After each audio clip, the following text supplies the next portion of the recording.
हमारे साथ बात करने के लिए कांग्रेस से मुस्तफाबाद से उम्मीदवार अली मेहंदी जी है। सबसे पहले तो आपको बहुत-बहुत बधाई, आपको वहाँ से उम्मीदवार बनाया गया है।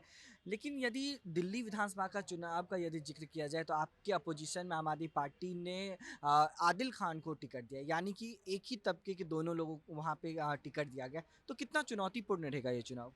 देखिए, मेरी विधानसभा के अंदर मेरी चुनौती भाजपा से है। जी, मेरी लड़ाई भाजपा से है। कांग्रेस पार्टी बनाम भाजपा जी, और संविधान बनाम भाजपा का ये चुनाव है जी, और मुझे लगता है कि ये चुनाव दिल्ली की ही जनता और ख़ासतौर से मेरी मुस्ताबाद की जनता तय कर चुकी है कि संविधान को जिताना है, जी, भाजपा को हराना है, राहुल गांधी को जिताना है, कांग्रेस पार्टी को जिताना है। जी, मैं पिछले 6 महीने से अपनी विधानसभा में मुस्ताबाद न्याय यात्रा के माध्यम से लोगों से मिल रहा हूँ जी, और कहीं न कहीं लोगों के दरवाजे तक, गली मोहल्ले तक, एक-एक आदमी तक पहुँचने की मैंने कोशिश करी है। जी, जितना भी मैं उसमें कामयाब हो पाया, कोशिश पूरी करी, लेकिन लोगों से जो मैंने ज़मीनी स्तर पे बात करी है, वो अब कांग्रेस की तरफ टकटकी लगा के देख रहे हैं।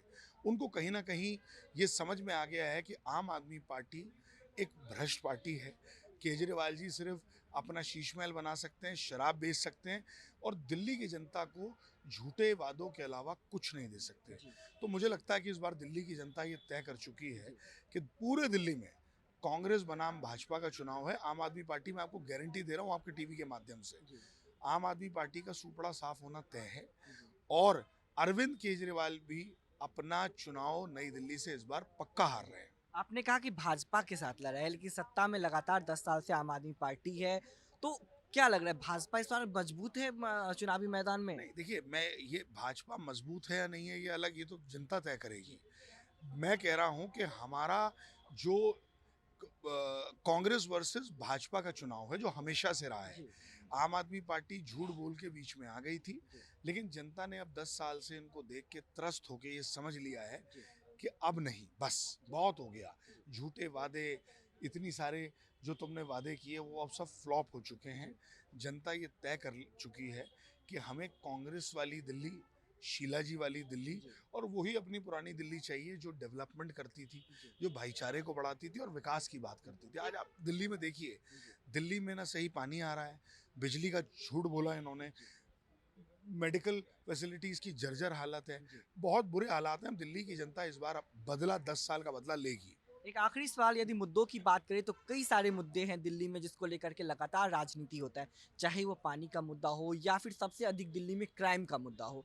तो चुनावी मैदान में आपका सबसे जो महत्वपूर्ण मुद्दा होगा वो क्या कुछ होगा? देखिए, पानी तो कहीं आ ही नहीं रहा। मेरी विधानसभा में पानी नहीं आता, आप चाहे सर्वे कर लें। जी, और अगर कहीं पर दिल्ली में पानी आता है तो 90% जगहों पर सड़ा हुआ पानी और सीवर के से भी गंदा पानी आता है। जी, उसे आप सूंघ नहीं सकते। जी, पीने की तो बात ही अलग है। जी, और देखिए, मुद्दा हमारा मुद्दा डेवलपमेंट का मुद्दा है और आम आदमी पार्टी का झूठ और फ़रेब का मुद्दा है। आपको याद होगा केजरीवाल जी जब जेल से आए थे, तो उन्होंने कहा था कि मैं पूरे दिल्ली के अंदर भ्रमण करूँगा, पूरे दिल्ली में घूमूँगा। जी, वो अपनी डमी मुख्यमंत्री को जी, 2 दिन तो सड़क पे लेके गए, जी, लेकिन 2 दिन के बाद क्यों नहीं निकले? जी। क्योंकि उनकी जनता के आक्रोश का सामना केजरीवाल जी को करना पड़ा। लगता है कि 10 साल के बाद वापसी होगी दिल्ली में कांग्रेस की? 100%, जी, 100%। जी, मैं आपको बड़े कॉन्फिडेंस से इसलिए कह रहा हूँ क्योंकि मैं भी ज़मीन पे घूम रहा हूँ, लोगों से बात कर रहा जी, हूँ, चर्चा हो रही है। जी, लोग कांग्रेस को याद कर रहे हैं, जी, लोग कांग्रेस की नीतियों को, कांग्रेस के डेवलपमेंट को याद कर रहे हैं, शीला जी वाली दिल्ली को याद कर रहे हैं जी, और मुझे लगता है कि भाजपा को दिल्ली की जनता कभी भी एक्सेप्ट नहीं कर सकती। जी। और दिल्ली की जनता कांग्रेस को लाने का मन बना चुकी है और हम अच्छे बहुमत से जीत के जी, आएँगे। बिल्कुल। ये हमारे साथ बात करने के लिए अली मेहंदी थे। इनका साफ तौर पे कहना है कि दिल्ली की जनता कांग्रेस को लाने का पूरा मूड बना चुकी है और दिल्ली में कांग्रेस इस बार अपनी सरकार बनेगी। लेकिन ये तो आने वाला वक्त ही बता पाएगा कि दिल्ली में किसकी सरकार बनती है। कैमरामैन सचिन के साथ मैं दीपक झा, दिल्ली, भारत समाचार।